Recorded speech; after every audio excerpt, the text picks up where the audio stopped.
moving on to page 67. Now, this is a really good one for you non-guitar players to check out. And I make a very specific statement here that I think is very important because there's a lot of confusion over this. A capo is a device that you put on the neck to shorten the playable length of the string. Okay? This works a whole lot like the bar we just learned about in the last couple of pages. Only now your finger doesn't have to work so hard. Because instead of making the bar an E shape here to make F sharp major, we take a device that does the work for our fingers for us, boom, and now we just have to make an E shape. And there's our F sharp major chord.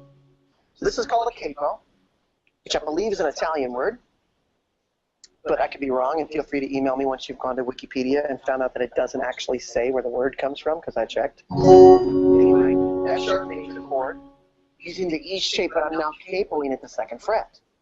Okay?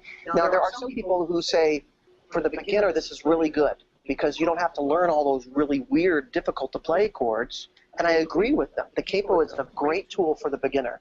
Some people get this idea that capos are a crutch, and I think when used at the beginning to learn, it's a valuable tool.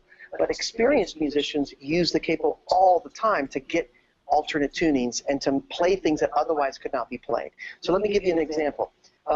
There's this song by Lyle Lovett, and it's a secular song, so you don't want to go listen to it because it might taint your spirit. I was just kidding. The sarcasm was not as evident, okay? But Lyle Lovett has this song that he uses a G major chord shape, but he does it with the capo at the 5th fret. So what's G up 5 half steps? C is the right answer. G up 5 half steps is G up a perfect 4th. So if I have the capo up 5 half steps and I make a G shape, which if the one I'm doing isn't familiar to you, it's on page whatever 63 back there. So this is a C chord, but I'm playing it with a G shape. Okay? So he's got this tune that goes.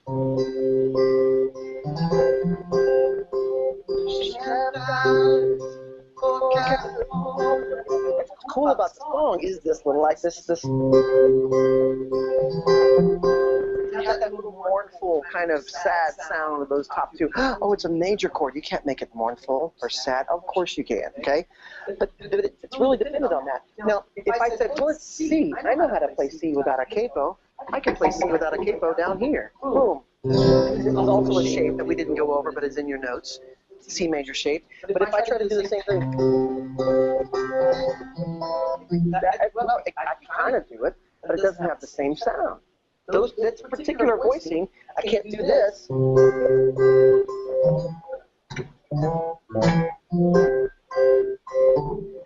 It doesn't work.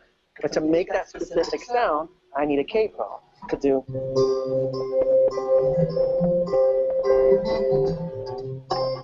And so forth. So the capo is a very valuable tool for the advanced musician, and the idea that it's a crutch is pretty silly, unless you are using it as a crutch, in which case, get rid of your capo and go learn your bar chords and other chord shapes, okay? Don't let it be a crutch, but it doesn't have. Now, if you are not playing guitar before, is this bar chord thing making sense? And is the capo thing kind of making sense, where in both cases they're sort of moving the nut around in order to make shapes that are easily playable? Yeah? Okay, then final topic, I think, is the difference between picking and strumming. Now, at the bottom of page 67, the last half, this might seem obvious to you, but I want to go ahead and throw it out just in case. So I can strum a D chord shape. This is the same shape we've been using all evening. D chord shape where I'm not going to do these top two strings, or if I do, it's an accident, and Sue Dye can give me a dirty look because she brought it up earlier. Okay, but if I do a D, open string, A, B, there's my D major triad, I can strum it. Sus4. Copy 4 Christian phrases, and I've got a hit worship song, right? Okay? Yeah, exactly.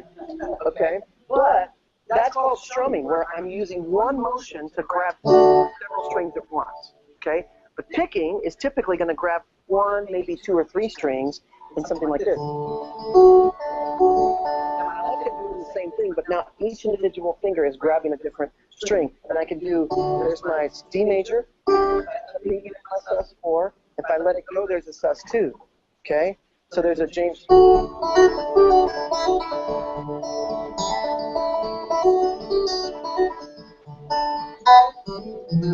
Okay, so that's called finger picking or plucking. So I'm only plucking one string at a time.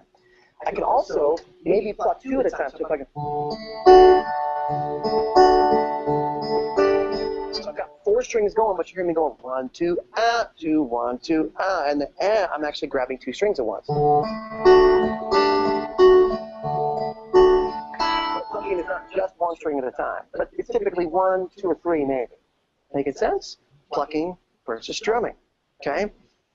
And I think if you look at the next page, fretboard chart creation practice sheet, what I'd love for you to do is at home on your own time to take this same sheet right here and randomly pick a note of any of the 13 that we've been dealing with. Let's call it A flat.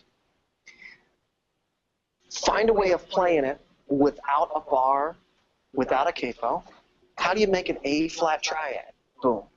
Pull it out there. Then go buy or look on the internet, because there's lots of places on the internet, a reference that would show you what all the guitar chords are and see how close you got. You'll probably get it right if you're careful about it and think about it. Randomly pick a note, randomly pick one of our 6 triad shapes, triad qualities, and figure out a way to play it on the guitar. Do this over and over. Try different ones. This is another one of those where you're going to erase it and start over and spend plenty of time creating chords on the fretboard. Yeah? Okay, so this concludes Module 7, and everybody said tritone. Yes. Thank you.